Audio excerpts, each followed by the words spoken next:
Rajin bersedekah teman-teman akan mengayakan seseorang dan akan melepaskan dari utang dan riba. Ini sudah janji Allah. Dan bagi teman-teman yang mau memahami masalah ini panjang lebar saya jelaskan.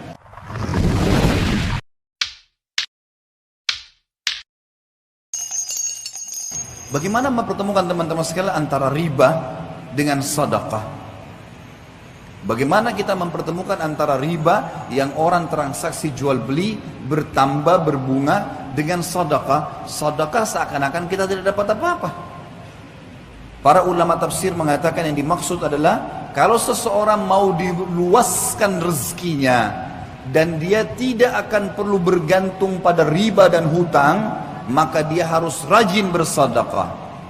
Makin besar dia keluarkan sedekah, maka minimal balasannya 10 kali lipat. Sebagaimana Allah berfirman dalam Al-Quran, dan kita sebagai orang beriman yakin dengan firman Allah. A'udzubillahi minasyaitonir rajim. Faman ya'mal minas salihati. Maaf, ayatnya adalah man ja'a bil hasanati falahu asyru adhafiha. Al-ayat. Siapa yang melakukan satu kebaikan termasuk sedekah di dalamnya, maka Allah akan datangkan 10 kali lipat. Sebenarnya kita kalau sedekah 5.000 rupiah, 50.000 rupiah, 100.000 rupiah, 1 juta rupiah, atau makin besar maka makin bagus. Pada saat itu sudah ada jaminan dari Allah, kita akan dapat secara investasi dengan Sang Pencipta Allah 10 kali lipatnya. 50.000 akan 500.000, 5 juta akan 50 juta. Ini janji, nggak mungkin salah. Allah nggak mungkin salah. Inna Allah la yukhliful mi'ad. Allah nggak akan pungkiri janjinya. Wa man asdaqu minallahi qila. Dan siapa yang lebih jujur daripada Allah dalam perkataan? Nggak ada yang salah. Bahkan ada hadis Bukhari, hadis qudsi, Allah berfirman, Nabi SAW mengatakan, Allah berfirman, seluruh amal ibadah anak Adam ditentukan kadar pahalanya 10 sampai 700 kali lipat. Orang yang rajin sedekah mustahil miskin dan mustahil akan membuka pintu utang, otomatis akan selamat dari riba. Karena masalahnya orang kalau riba pasti berhubungan dengan hutang, dan ini akan berbahaya, memusnahkan hartanya, memusnahkan dirinya. Coba sekarang balik teman-teman sekalian, saya cuma punya uang 10.000, saya juga mau makan, berbagilah dengan orang-orang miskin di pinggir jalan sana, walaupun cuma sepertiganya. Di dalam sebuah hadis Bukhari disebutkan, ada 2 orang dari Bani Israel dulu. Dua-duanya orang saleh, beribadah, sahabat dekat. Dua-dua punya kebun bersebelahan. Lalu Nabi SAW mengatakan, pemilik kebun yang pertama, sambil menunggu hujan dari langit karena musim kemarau dan tidak ada hujan, dia melihat ada awan yang lewat di atas kebunnya. Lalu dia mendengarkan dari awan tersebut suara yang berbunyi, turunkanlah hujan di kebunnya fulan, nama temannya di sebelah. Maka dia pun mengikuti awan tersebut, dan ternyata awan itu menggumpal semuanya di atas kebun temannya. Lalu turun hujan yang lebat, sehingga temannya ini jadi subur tanamannya, lagi banyak panennya, sementara yang lain tidak dapat hujan. Kuasa Sang Pencipta Allah. Lalu dia tanya temannya, apa yang kau lakukan dengan kebunmu ini? Sampai di musim kemarau seperti ini, masih saja Allah datangkan hujan khusus untuk kebunmu, yang lain gak dikasih. Dia mengatakan, hasil kebunku ini aku bagi 3. Sepertiganya aku berikan kebutuhan keluargaku, dan ini termasuk sedekah. Sepertiganya lagi aku sedekahkan untuk orang-orang yang membutuhkan. Sepertiganya aku kembalikan sebagai modal usahaku. Jadi dari 3 penghasilan dia, 2-nya sedekah. Dikasih ke keluarganya, istri anaknya makan, dan dia juga ini sedekah, juga dikasih kepada fakir miskin sedekah, sepertiganya, gitu kan? Sepertiga dan sepertiga, sisa sepertiga lagi, ini yang saya kembalikan ke modal. Perhatikan di sini, sedekah itu yang menunjukkan dan membuktikan datangnya rezeki. Kita selama ini tidak pernah yakin dengan poin ini teman-teman sekalian. Makanya kalau celengan masjid lewat, ada orang miskin, selalu 1.000, 2.000, 1.000, 2.000. Karena keraguan kita, dalam pikiran kita selama ini, seperti konsep para kapitalisme, kalau kita mengeluarkan berarti berkurang. Hitung-hitungan kapitalisme seperti itu. Kalau saya memberi orang, berarti berkurang. Kalau saya punya 100.000, saya kasih kita 50.000, berarti berkurang 50.000. Kurang akan jatah saya dunia. Ini harus dihapus dari benak kita semua. Yang benar secara syar'i, kita kalau berikan ke dia, akan datang investasi bersama Allah, itu 10 kali lipat minimal. Rajin bersedekah teman-teman, akan mengayakan seseorang, dan akan melepaskan dari utang dan riba. Ini sudah janji Allah. Dan bagi teman-teman yang mau memahami masalah ini panjang lebar saya jelaskan di judul di YouTube tentang saudaraku inilah rahasia rezekimu. Di antara 15 kiat mempertahankan rezeki, poin yang kedua adalah masalah sedekahnya. Panjang lebar saya berikan contoh-contoh dalam masalah ini.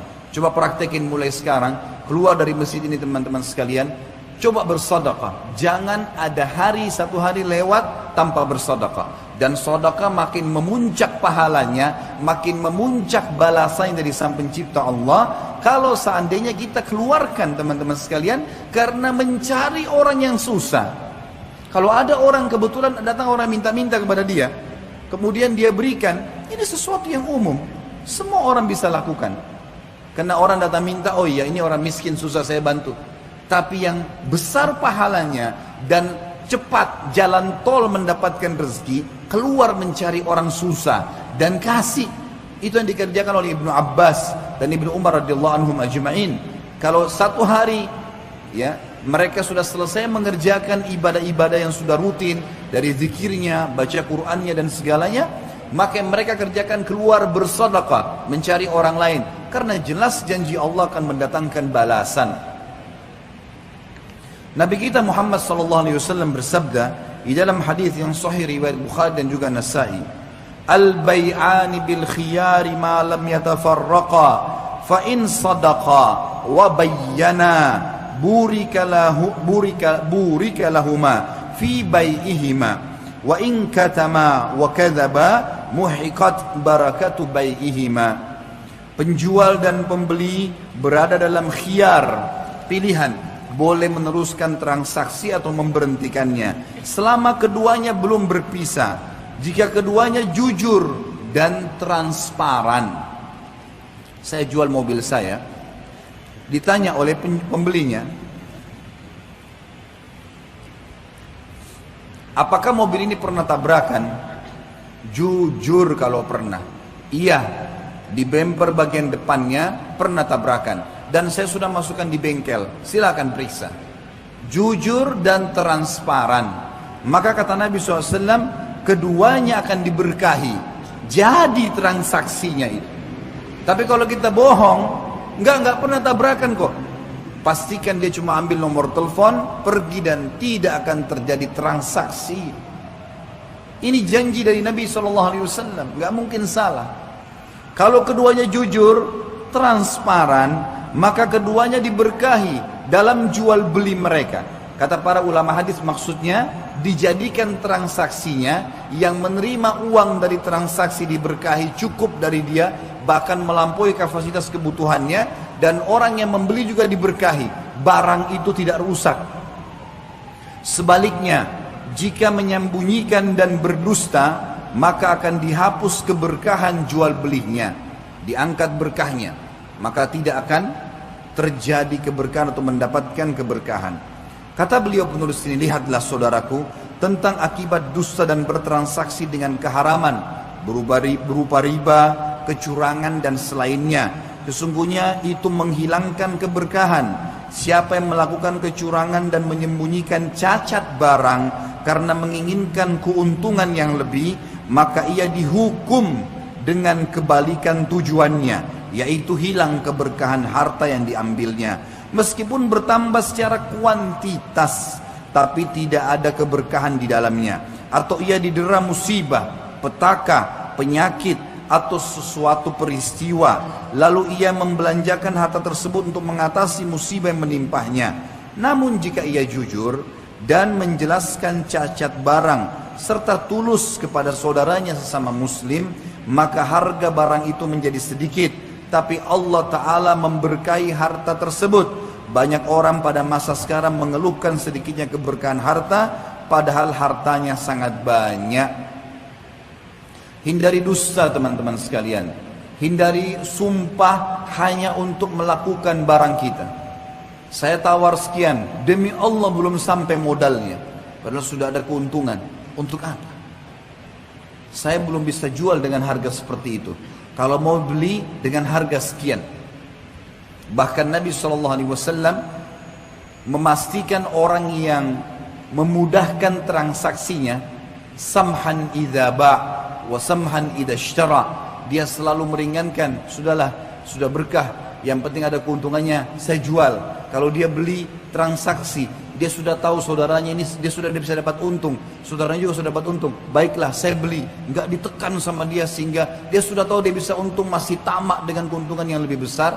Kata Nabi SAW, orang akan diberkahi hidupnya kalau dia selalu mudah dalam transaksi, mudah dalam membeli, maka akan diberkahi semuanya kebutuhannya. Sebaliknya, sumpah yang berbahaya hanya karena ingin berdusta, teman-teman. Kata Nabi SAW, al-halifu munafiqatun lis-sil'ati mumhikatun lil barakah. Sumpah yang melariskan barang dagangan karena dusta itu akan menghilangkan keberkahan. Mungkin akan terjadi transaksi, tapi keberkahannya diangkat. Untuk menjual mobil, untuk menjual rumah, dipastikan segala sesuatu yang positif. Kalau Anda transaksi dengan seseorang, semua barangnya itu positif, tidak ada sesuatu yang dianggap negatifnya. Bahkan pada saat kita tanya, kira-kira negatifnya produk ini apa? Kalau saya beli mobil ini, apa kekurangannya? Enggak ada kekurangannya, semua bagus. Mustahil. Bagaimana caranya? Walaupun mobil baru, oh iya, kekurangannya kadang-kadang mesinnya mudah panas, AC-nya kadang-kadang seperti ini, atau apalah, tapi punya kelebihan yang seperti ini. Jujur apa adanya, Allah akan berkahi. Tapi kalau seseorang selalu kita transaksi tidak ada aibnya, bahkan rumah yang tua, bahkan juga mungkin kendaraan yang sudah sangat tua, dia masih mengatakan tidak bagus, tidak pernah begini dan tidak pernah begitu, mungkin sudah bersekian kali mogok misalnya, maka tidak akan diberkahi, saudaraku. Bersumpah, yaitu bersumpah atas jual beli, dan ini tidak boleh, haram dalam agama. Memang dapat melariskan barang dagangan, yaitu terjual dengan harga yang banyak, tapi tidak ada keberkahan pada harta ini. Lalu apa gunanya? Banyak pebisnis pada zaman sekarang mengalami kebangkrutan dan hutang. Hutang mereka menumpuk tidak lain karena disebabkan muamalah yang diharamkan, terutama masalah riba. Semoga Allah melindungi kita darinya dan dari segala keharaman. Ini poin yang pertama, masalah hilangnya berkah. Yang kedua, efek daripada makanan dan minuman yang haram, doa tidak terkabulkan. Apa itu doa, saudara? Doa itu seperti gini rasionalnya. Kalau Anda kerja di kantor, kemudian kita ingin melobi kepada atasan kita agar gaji dinaikkan, agar kesalahan dimaafkan.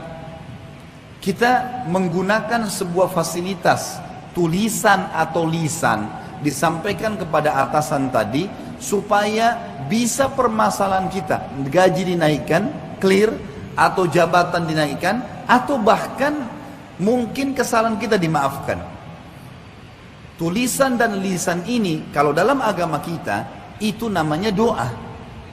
Maksudnya bagaimana seseorang menyampaikan kepada Sang Pencipta Allah, kalau ini kesalahan saya, ya Allah maafkan. Saya butuh ini, ya Allah berikan. Saya butuh tambahan, berkahi, dan seterusnya. Doa, penyampaian sesuatu hajat, bukan kepada atasan, teman-teman, yang atau kepada wali kota, atau kepada gubernur, atau kepada presiden atau raja, hanya kadang-kadang untuk memenuhi satu hajat dunia. Sang Pencipta Allah bisa mengalirkan darah di urat-urat saraf kita, yang mengisi sumsum dalam tulang-tulang kita, yang membuat otak kita bisa berfungsi dan kita bisa berpikir, yang mengatur segala sistem pencernaan yang rumit dalam tubuh kita, menciptakan semua jenis pohon-pohonan, hewan-hewan, manusia, segala macam hal. Kita sedang minta kepadanya. Jangan anggap remeh doa itu, seakan-akan sesuatu yang tidak penting. Kapan saya perlu saya ucapkan? Tidak, saudara. Sang Pencipta bahkan mengikat orang-orang beriman dengan doa. Ada yang sifatnya dia harus baca, ada yang memang kalau dia punya hajat dia sampaikan. Seperti misalnya kita tahu ada doa mau makan, doa habis makan, doa mau tidur, doa bangun tidur, doa pakai baju, doa lepaskan baju, doa masuk rumah, doa keluar rumah, masuk kamar mandi, keluar kamar mandi, mau berhubungan biologis. Banyak sekali doa yang disampaikan. Ada doa-doa yang kita punya hajat tambahan plus kita ingin sampaikan kepada Sang Pencipta Allah Subhanahu wa taala. Apa gunanya teman-teman sekalian? Kalau kita hidup di dunia lalu kemudian tidak ada doa kita, hajat yang kita ingin supaya ditambahkan fasilitas atau dimaafkan kesalahan tidak dikabulkan, dan sumber utama tidak diterima doa itu adalah makanan dan minuman yang haram. Saya lihat teman-teman di belakang kayaknya sudah penuh, silakan merapat teman-teman, tolong merapat, berikan kesempatan yang baru datang. Agak merapat kalau bisa ya, masih ada celah, bisa merapat. Dalam sebuah riwayat yang sahih diriwayatkan oleh Tabarani, Nabi SAW bersabda kepada sahabat yang mulia Sa'ad bin Abi Waqqas radhiyallahu anhu. Sa'ad bin Abi Waqqas adalah salah satu sahabat yang dijamin masuk surga. 10 orang yang dijamin masuk surga. Apa kata Nabi SAW? Ya Sa'ad, atib mat'amak takun mustajabad da'wah. Wahai Sa'ad, perbaikilah makananmu, sumbernya, jenisnya. Perbaiki makanan dan minumanmu, niscaya doamu terkabul. Jadi kalau ada jelas ini makna lawannya hadis ini, kalau ada orang yang bilang Ustaz saya sudah bertahun-tahun berdoa belum dikabulkan, salah satunya perhatikan makanan dan minumanmu sudah halal atau enggak.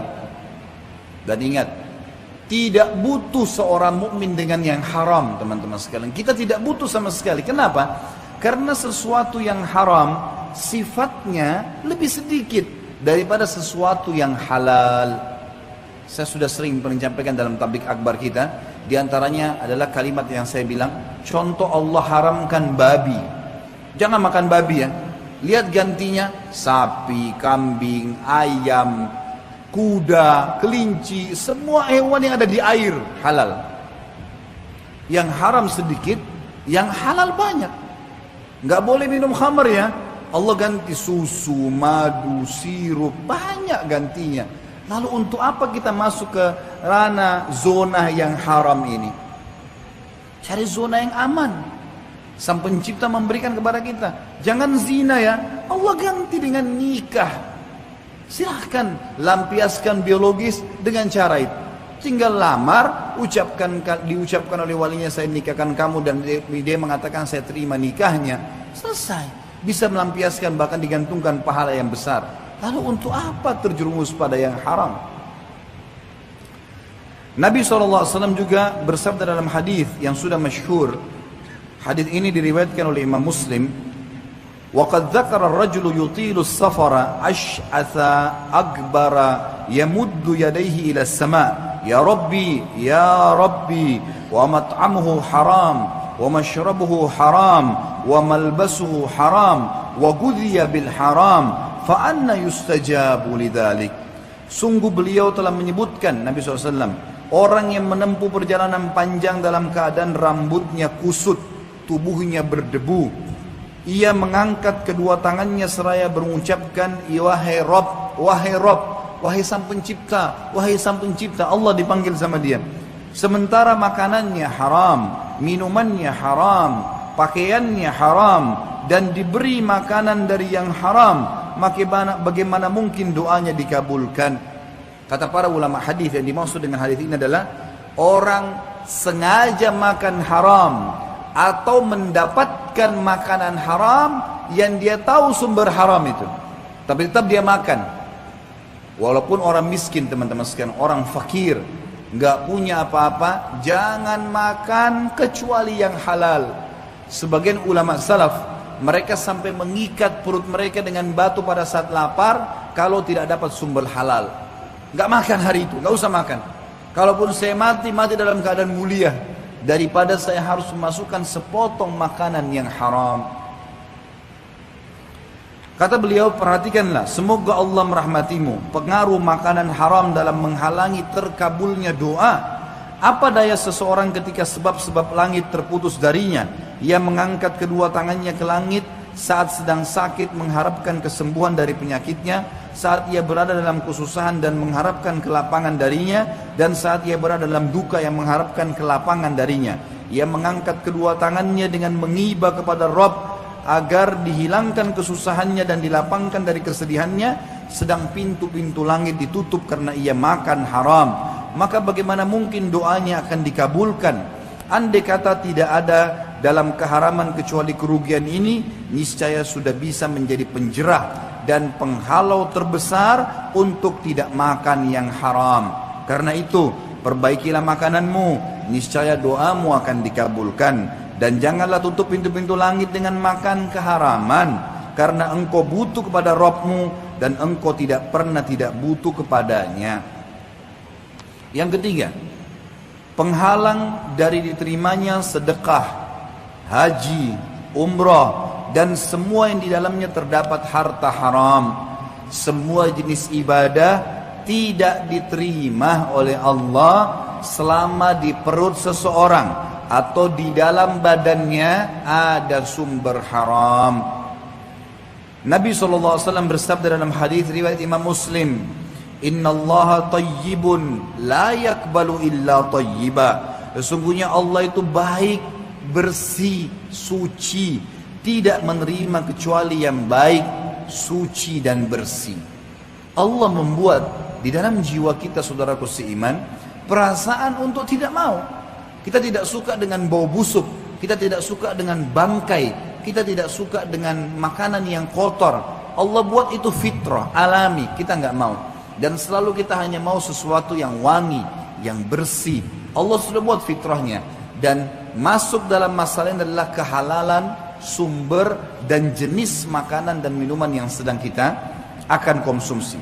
Di dalam hadis yang lain, hadis riwayat Tabarani dengan sanad sahih, idza kharaja, kata Nabi SAW, idza kharaja ar-rajulu hajjan binafaqati tayyibah wa wada'a rijlahu fil gharzi fanada labbaik Allahumma labbaik nadahu munadin minas sama labbaik wa sa'daik zaduka halal wa rahilatuka halal wa hajjuka mabrurun ghairu ma'zur wa idza kharaja bin nafaqatil khabithah fa wada'a rijlahu fil gharzi fanada labbaika nadahu munadin minas sama la labbaika wala sa'daik zaduka haramun wa nafaqatuka haram wa hajjuka ghairu mabrur. Jika seseorang pergi haji dengan nafkah yang baik, yang halal, dan dia menaruh kakinya di lembah, mulai dia jalan menuju ke bandara kalau kita sekarang dari rumahnya, lalu ia berseru labbaik Allahumma labbaik, ya Allah, aku jawab panggilanmu dengan jawab panggilan yang santun. Maka penyeru dari malaikat berkata kepadanya dari langit, labbaika wa sa'daik, sesungguhnya panggilanmu akan mendatangkan kebahagiaan untukmu, bekalmu halal, kendaraanmu halal, dan hajimu mabrur tanpa berdosa. Haji mabrur maksudnya haji yang diterima oleh Allah sang pencipta. Sebagaimana kita tahu hadis yang lain berbunyi, hadis Bukhari Muslim, kata Nabi SAW, al-umratu ilal umrati mukaffaratun lima bainahuma wal hajj mabrur laisa lahu jazaa ilal jannah. Antara umrah ke umrah yang dikerjakan akan jadi pembersihan di antara keduanya, dan haji yang mabrur tidak ada balasan kecuali surga. Ternyata yang menyebabkan mabrur dari makanan dan sumber yang halal dulu. Itu dulu, baru gerakan-gerakan haji.